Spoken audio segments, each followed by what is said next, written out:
Bienvenidos a Insur Minds, el podcast de la Cámara Insurtech Argentina. En el episodio de hoy, José Luis Nacibera, periodista, creador de contenido, CEO y fundador de Nacibera Tech, pero lo más importante para nosotros, un amigo de la casa, miembro de Insur Minds, nos habla acerca de fraude, one by one. Te invito a que lo escuchemos juntos. ¡Vamos!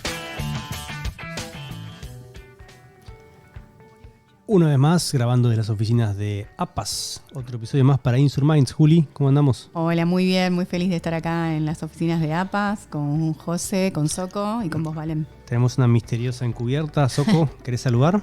Hola, muchas gracias. Un placer estar acá. Primera vez que se escucha tu voz en Insur Minds. Así es. Espectacular. Así es. Espero que no sea la última. No va a ser la última, es un camino de ida. Y hay un episodio entre casa con nosotros. Se coló ahí una voz. Sí. Era el invitado especial que vamos a presentar ahora. ¿De quién será la voz? El señor José Nacibera, periodista, productor de contenidos, CEO y fundador de Nacibera Tech, coach ontológico, liquidador de siniestros, podcaster y lo más importante, miembro de la casa. Gran amigo. Gracias. Gran amigo de la mesa, sí o sí. ¿Cómo anda, José? Muy bien, acá estamos presentes, disfrutando en APAS y para contarles un lindo sistema antifraude. Qué bueno poder hablar con vos. Estás del otro lado, no puedes hacer las preguntas, así que prepárate para lo que se te viene. Vamos a hablar un poco de todo, ¿no? Pero, a ver, empecemos un poco por vos, antes de meternos en lo que queremos hablar plenamente. ¿Quién es José Nacibera? Y yo conozco tu recorrido de memoria, pero contanos un poco, y tenés poco tiempo porque yo sé que es largo. ¿Cómo llegaste al mundo de los seguros y cómo arrancaste? Bueno, yo principalmente soy... Porque, perdón, algo que no dije, sos ex policía. Sí, trabajé casi 18 años en la Policía Federal. Cuando terminé mi secundario, fui a la escuela de cadetes, donde se estudia para eso.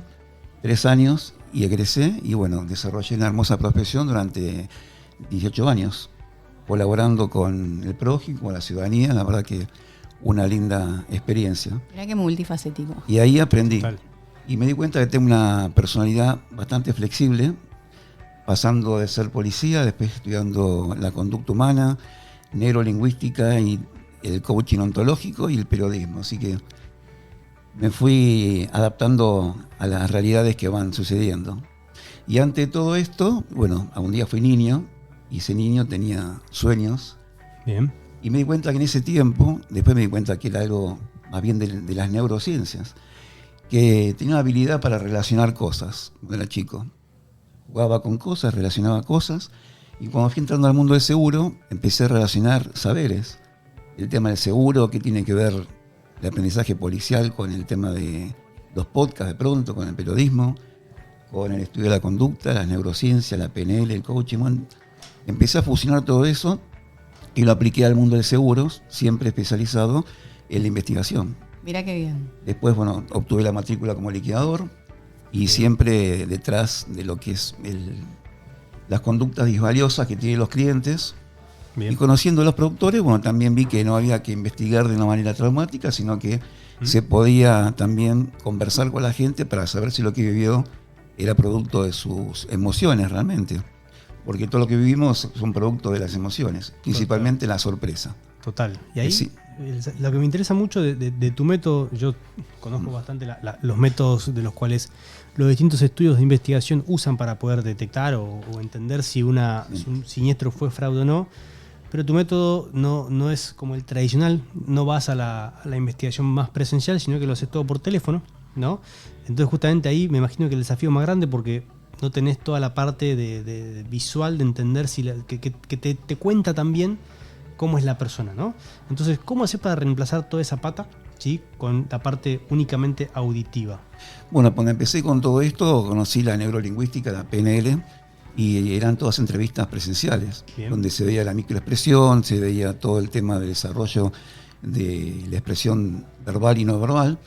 Pero llegó un momento que veía esta tendencia que los seguros estaban vendiendo todos por internet a distancia. Y también dije, la investigación no va a seguir siendo siempre presencial, porque la gente no va a atender a nadie en la casa que no conoce. Un vecino no va a hablar de su vecino, un encargado de un edificio no va a hablar mal de su inquilino o propietario. Entonces la situación venía por otro lado, que era el entrar por otra situación. Es decir, ¿cómo haría yo saber la verdad sin ver a la persona. Y empecé a estudiar esto que les dije antes, el coaching ontológico, que precisamente se basa en la ontología del lenguaje. Y el lenguaje lo podemos escuchar y no ver, pero las palabras que utilizamos provienen de nuestras emociones. Y eso me tapé los ojos y dije, ¿cómo sería hacerlo por teléfono? Y empecé a desarrollar un montón de habilidades nuevas. Era primero usar todo lo de neurolingüística, el acompasamiento, saber esto que hablan en la PNL, que es el mapa, no es el territorio, conocer al interlocutor a través de sus palabras. Y empecé a desarrollar preguntas, pero fundamentalmente estableciendo una doble esfuerzo de empatía, porque yo por teléfono tenés que hablar con la persona, te tiene que entender, te tiene que creer. Y actualmente es mucho más difícil con todas las estafas virtuales que hay, las llamadas telefónicas engañosas. ¿Es solo por teléfono, no hace ese por Zoom o por videollamada, no? El fuerte es por teléfono, escuchando nada más, y el fuerte son las preguntas. Y ahí viene un poco esto que el lenguaje que dije recién sirve para dos cosas. Una es para describir algo, uno quiere describir un vaso, una mesa, usa el lenguaje, pero fundamentalmente el lenguaje lo que hace es crear nuevas realidades.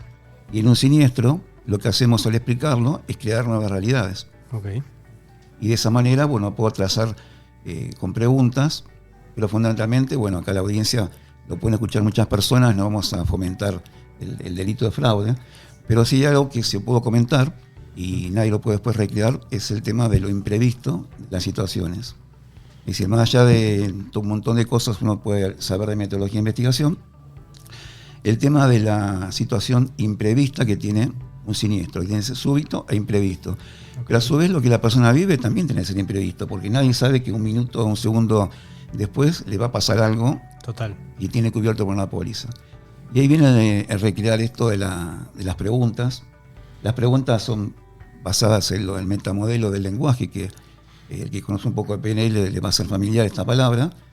Uno no pregunta por preguntar, sino pregunta para sacar la percepción, a ver si realmente tuvo la percepción. Esa es un poco la idea de trabajo. ¿Y qué es One by One? One by One es, como dije al principio, cuando descubrí que de niño que me gustaba relacionar cosas, One by One viene nacido cuando se certifiqué coach ontológico. En el seguro de los siniestros, en la venta de un seguro, la suscripción, siempre nos encontramos one by one, uno a uno. Y en el siniestro también. Entonces empecé a nuclear todo lo que me enseñó la policía, la investigación, la criminalística, la seguridad. Le sumé la neurolingüística, el coach ontológico, y todo eso hizo nacer one by one. ¿Por qué? Porque siempre nos encontramos uno a uno con el cliente. Entonces, cuando queremos saber algo, cuando queremos vender un seguro, estamos uno a uno en diferentes etapas de la vigencia de la póliza. Pero nosotros nos especializamos en el tema del siniestro. José, y aprovechando que estamos acá en APAS y nos están escuchando los productores, ¿qué opinas vos sobre las capacitaciones que ellos tienen? ¿Se centran en el fraude? ¿Qué crees que puede mejorar? Bueno, gracias a la convocatoria de APAS me han invitado a ser docente de los cursos de fraude, un poco apelando a toda esta trayectoria de casi más de 35 años que tengo en esta materia. Y el lema es que el fraude no es solo una idea, que se materializa en dinero y en actitudes deshonestas. Y un poco la función del productor es hacer docencia social con eso, porque la sociedad piensa que está bien engañar al seguro y no está bien. Entonces, por ese lado, esto contribuye mucho al hacerlo de esta manera. O sea, el sistema One by One es una herramienta súper poderosa que le enseña a los productores y a los investigadores o liquidadores a conversar con el cliente. Por todo se basa en una conversación. Claro. Bien. Y generalmente cuando hablamos de capacitaciones de fraude o del fraude en general, el principal preocupado es la aseguradora. ¿Por qué? Porque paga siniestros de más o siniestros que no son y eso termina elevando los costos. Generalmente cuando combatimos o prevenimos el fraude lo hacemos a través de las compañías de seguros. Vos estás haciendo foco acá junto con APAS en dar capacitaciones a los productores, ¿sí? Que por lo general es algo que no se ve, ¿sí? ¿Por qué ir al productor? Porque el productor es la primera barrera de contención y de recepción del asegurado. Él va a recibir un cliente o empresa o organización que no sabemos si va a cometer un fraude, porque no podemos prejuzgar a la gente y todo viene el seguro tiene la función social de que va a protegerte de los bienes o lo que te pase, pero hay mucha gente, organizaciones fundamentalmente, que están preparadas para introducirse en el seguro de lo más grande, inclusive para lavar dinero, para hacer acciones totalmente ilegales, y no el fraude ocasional que hace un cliente que le pasó algo, una motivación y cree justificado engañar al seguro. Entonces el productor tiene que mantener esa primera línea y hacer preguntas rápidas para saber si esa persona puede potencialmente cometer un fraude. O por lo menos mínimamente saber si una persona, por ejemplo, tenía un bien o un elemento que va a asegurarlo y lo tiene hace un montón de tiempo y nunca tuvo seguros. La pregunta lógica es por qué lo llevó justamente ahora a tener un seguro, a comprarlo. ¿Cuál fue la cultura aseguradora que se le generó en ese momento? Total. No es que esa persona va a cometer un fraude, pero tenemos que conocer al cliente, como dijimos, escuchamos en los episodios anteriores también. Y ahí, digamos, yo lo tengo muy claro, ¿no? Pero ¿por qué el productor le importaría el fraude si en definitiva no le termina impactando de manera directa en su negocio? Y porque le afecta a su cartera directamente. Okay. La estadística, la cartera que tiene, si tiene muchas personas fraudulentas, la ecuación contable no va a ser positiva. Total. Entonces ahí la compañía va a poner ojos en desvincular a ese cliente, o el mismo productor va a tener una cartera sana, como se dice. Totalmente. Y me acuerdo que también vi un video tuyo, Valen, en donde explicás que la persona que comete fraude no solo está engañando a la compañía de seguros, sino que después todos nos vemos perjudicados porque después los costos nos aumentan a todos porque caemos todos en la misma bolsa. Bueno, eso es una frase, vos también, Valen, dijiste en los videos que el fraude lo pagamos entre todos. Yo le agrego 2 palabras más. Primero, que es responsabilidad de todos el tema del fraude. Todos tenemos por eso el productor es importante. Total. Las compañías, inclusive otras divisiones de una empresa, como puede ser tecnología, contabilidad, tesorería, también son responsables del tema del control del fraude. Y lo último, que apela a una esperanza de solución, es que lo podemos minimizar con acciones puntuales. Total. Y decimos minimizar porque el fraude va a seguir existiendo. De que se creó la primera póliza marítima ya hubo intentos de fraude. Claro, yo creo que también es una responsabilidad nuestra de ir explicándole a los asegurados que no es una pavada, por ejemplo, no sé, se me robó una rueda, bueno, paso las 2, porque el vecino me dijo que le pasó las 2 y estuvo todo bien y yo voy a pasar las 2 también, así me las cambio.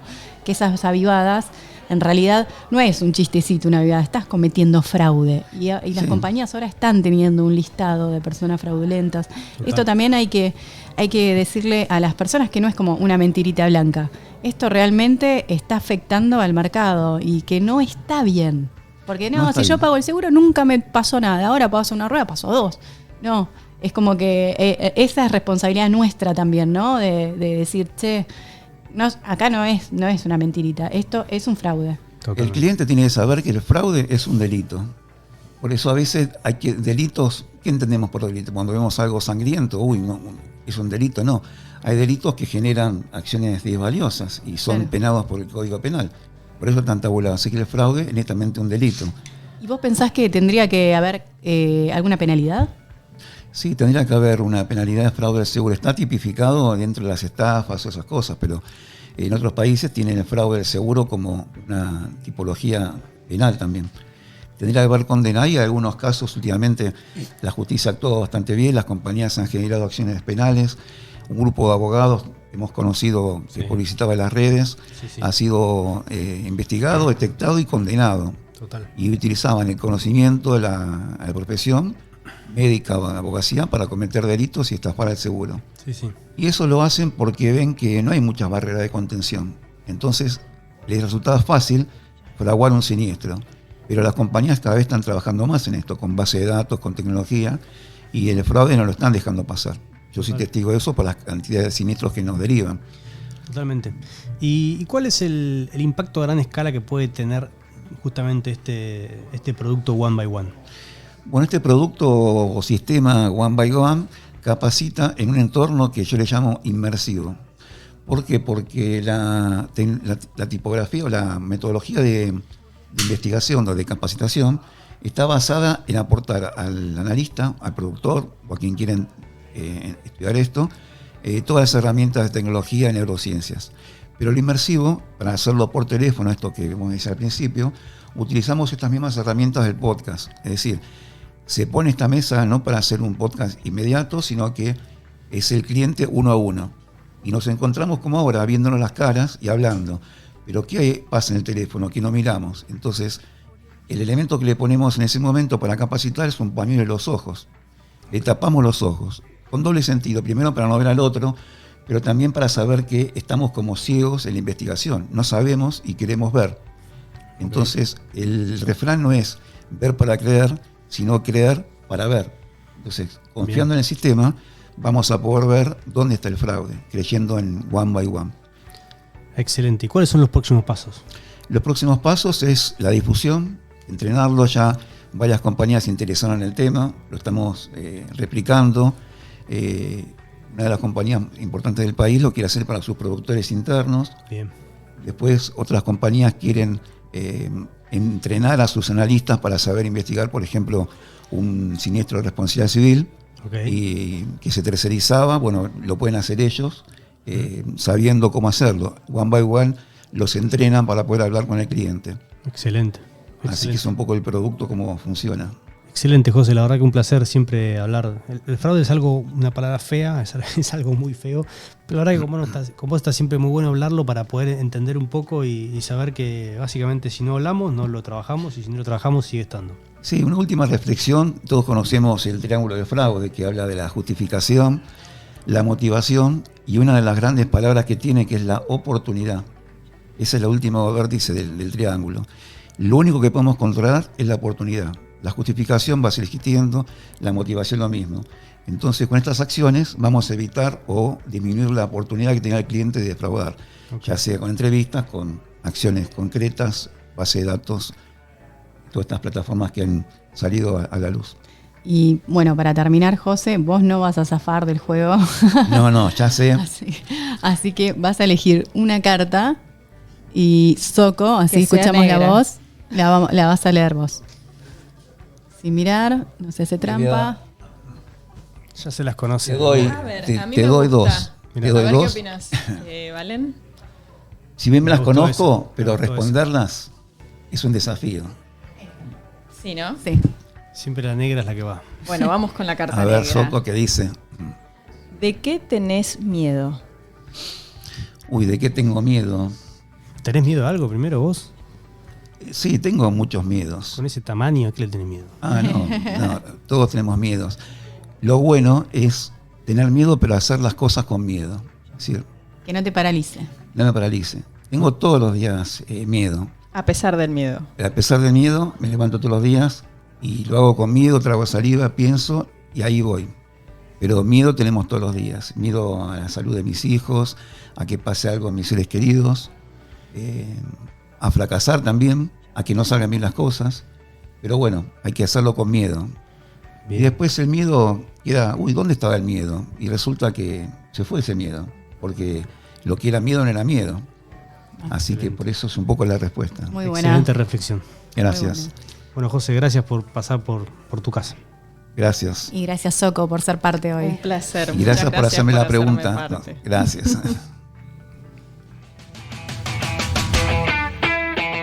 Esto fue Insur Minds, el podcast de la Cámara Insurtech Argentina. Seguinos en Spotify, YouTube y en Instagram. Hasta el próximo episodio.